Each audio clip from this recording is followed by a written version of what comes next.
Hello Mark, my name is Leslie Huangxin. My student number is 30 and I'm a freshman. The title of the speech is What It's Like to Be a Parent in a War Zone. The speaker is Aala El-Khani. Worldwide, over 1.5 billion people experience armed conflict. In response, people are forced to flee their country, leaving over 15 million refugees. Children, without doubt, are the most innocent and vulnerable victims, but not just from the obvious physical dangers, but from the often unspoken effects that wars have on their families. The experience of war leaves children at a real high risk for the development of emotional and behavioral problems. Children, as we can only imagine, will feel worried, frightened, and at risk. But there is good news. The quality of care that children receive in their families can have a more significant effect on their well-being than from the actual experience of war that they have been exposed to.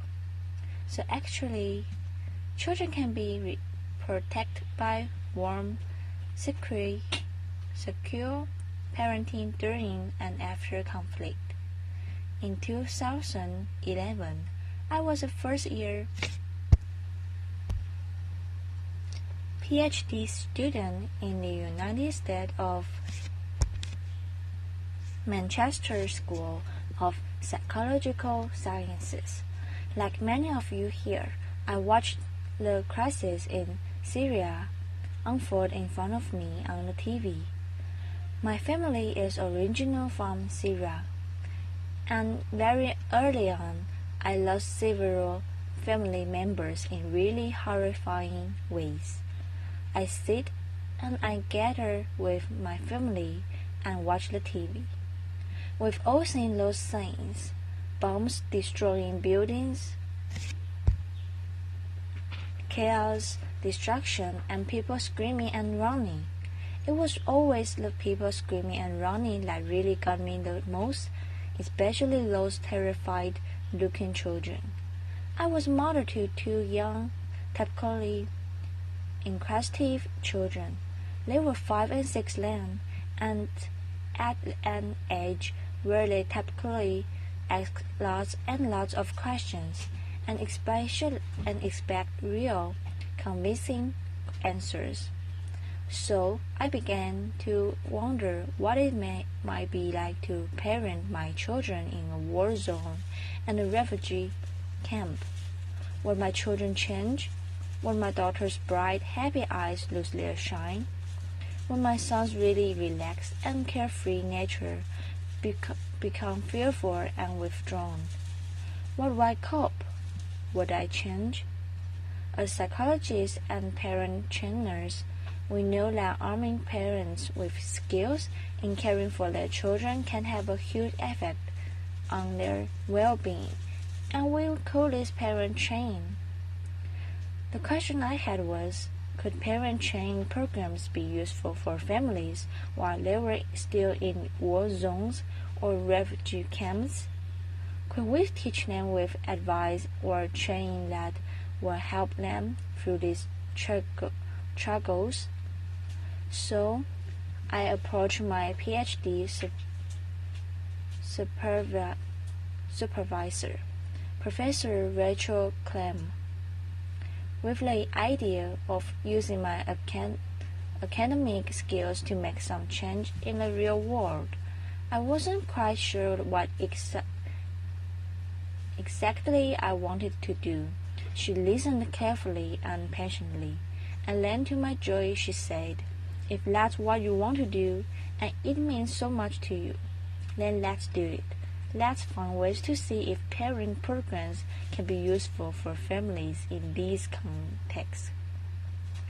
So for the past 5 years, myself and my colleagues, Professor Kenlam and Dr. Kim Kendrai, have been working on ways to support families that have experienced war and displacement. Now, to know how to help families that have been through conflict support their children, the first step must obviously be to ask them what they're struggling with, right? I mean, it seems obvious, but it's often those that are the most vulnerable that we're trying to support that we actually don't ask. How many times have we just assumed we know exactly the right thing like going to do to help someone or something without actually asking them first? So I traveled to refugee camps in Syria and in Turkey, and I sat with families and I listened.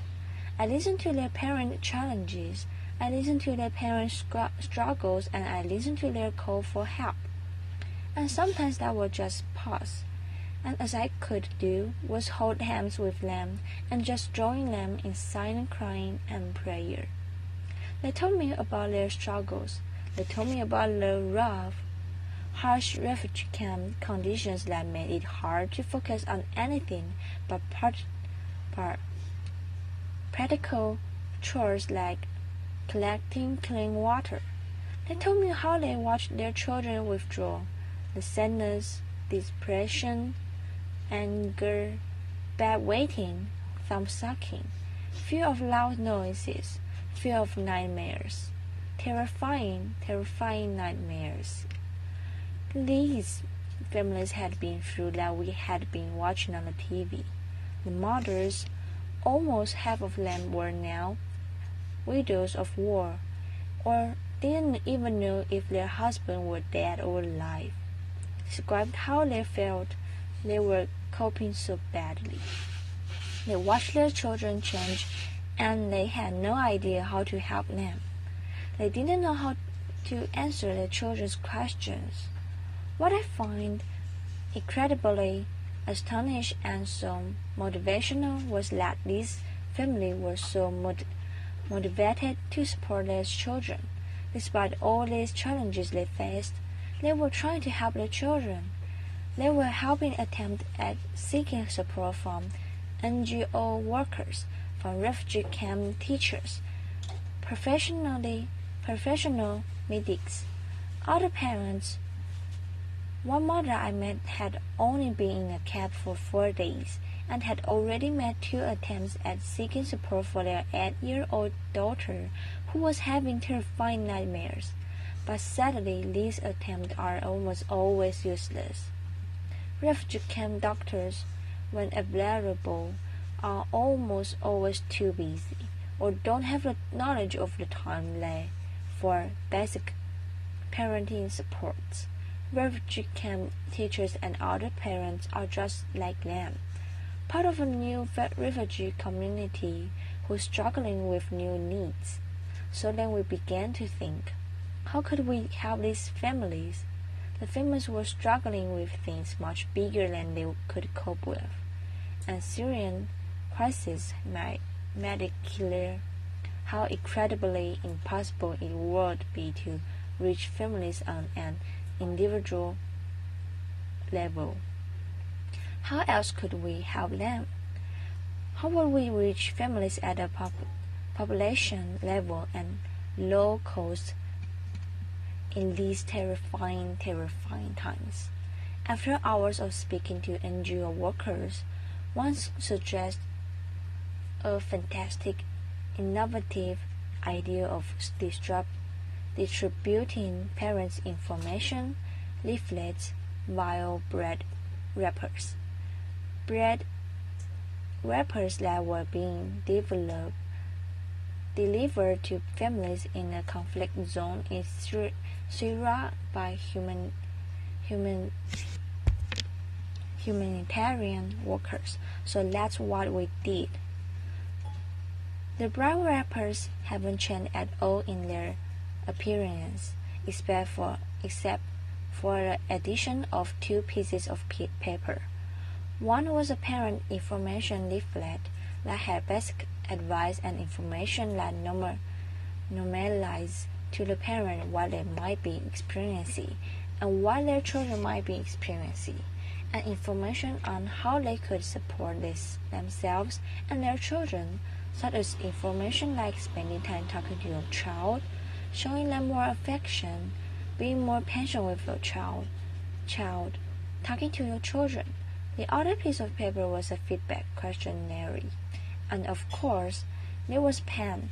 So is this simply leaflet distribution, or is this actually a possible means of delivering psychological first and that provides warm, secure, loving parenting? We managed to distribute 3,000 of these in just 1 week. What was incredible was we had a 60% response rate. 60% of those 3,000 families responded. I don't know how many researchers we have here today, but that kind of a response rate is fantastic. To have that in Manchester would be a huge achievement, let alone in the conflict zone in Syria. Really highlighting how important these kinds of messages were to families. I remember how excited and eager we were for the return of the questionnaires.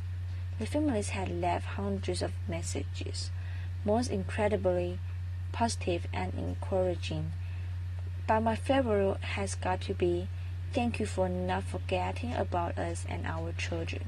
This really illustrated the potential means of the delivery of psychological first aid to families and the return of feedback too. Just imagine replicating this using other means such as baby milk distribution or female hygiene kits or even food baskets. But let's bring this closer to home, because the refugee crisis is one that is having an effect on every single one of us. We're bombarded with images daily of statistics and of photos, and that's not surprising, because by last month, over 1 million refugees had reached Europe. 1 million refugees are owning our communities. They're becoming our neighbors. Their children are attending our children's schools, so we'll adapt the leaflet to meet the needs of European refugees, and we have them online, open access in areas with a real high refugee influx. For example, the Swedish healthcare uploading it onto their website, and within the first 45 minutes, it was downloaded 343 times, really highlighting how important it is for volunteers, practitioners, and other parents to have open access psychological first aid messages. In 2013, I was sitting on the cold, hard floor of a refugee camp tent with mothers sitting around me as I was conducting a focus group. Across from me stood an elderly lady with what seemed to be a 13-year-old girl lying beside her, with her head on the elder lady's knees. The girl stayed quiet throughout the focus group, not talking at all, with her knees curled up against her chest. Towards the end of the focus group, and as I was thanking the mothers for their time, the elder lady looked at me while pointing at a young girl and said to me, "Can you help us with?" Not quite sure what she expected me to do, I looked at the young girl and smiled, and in Arabic I said, "Salam alaikum." She smiled. "What's your name?" She looked at me really confused and unengaged, but then said, "Halun." Halun is a pet name for the Arabic female name, Aala, and is only real used to refer to really young girls.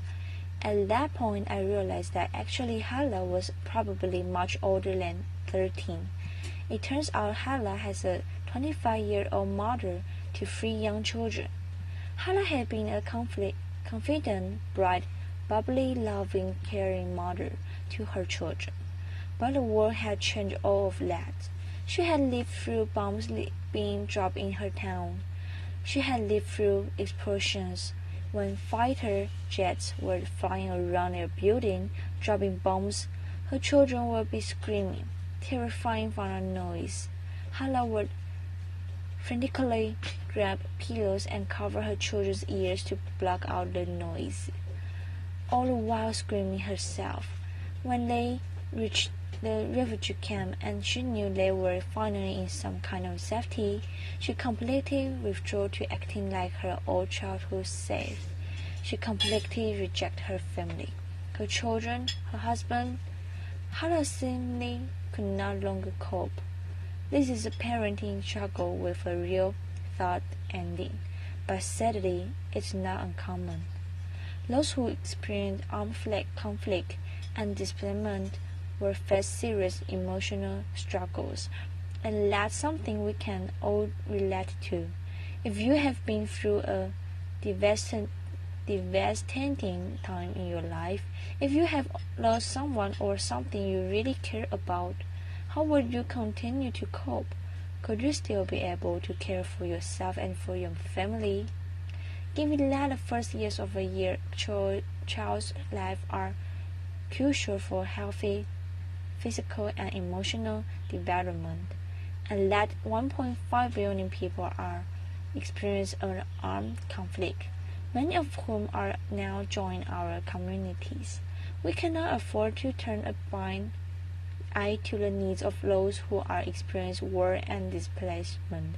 We must prioritize their families' needs, both those who are internally displaced and those who are refugees worldwide.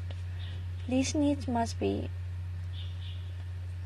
prioritized by NGO workers, policy makers, the WHO, the UNHCR, and every single one of us in whatever capacity it is what we function in our society. When we begin to recognize the individual phase of the conflict, when we begin to notice those intricate emotions on their faces, we begin to see them as humans too. We begin to see the needs of these families, and these are the real human needs. When these family needs are prioritized, interventions for children in humanitarian setting will prioritize and recognize the primary role of the family in supporting children. Family mental health will be shouting loud and clear in global, international agenda, and children will be less likely to enter social service systems in resettlement countries because their families will have had support earlier on, and we will be more open-minded, more welcoming, more caring, and more trusting to those who are joining our communities. We need to stop wars. We need to build a world where children can dream of planes dropping gifts and not bombs. Until we stop armed conflicts raging throughout the world, families will continue to be displaced, leaving children vulnerable. By improving parent and caregiver support, it may be possible to weaken the links between war and psychological difficulties in children and their families. Thank you. Thank you, Mark.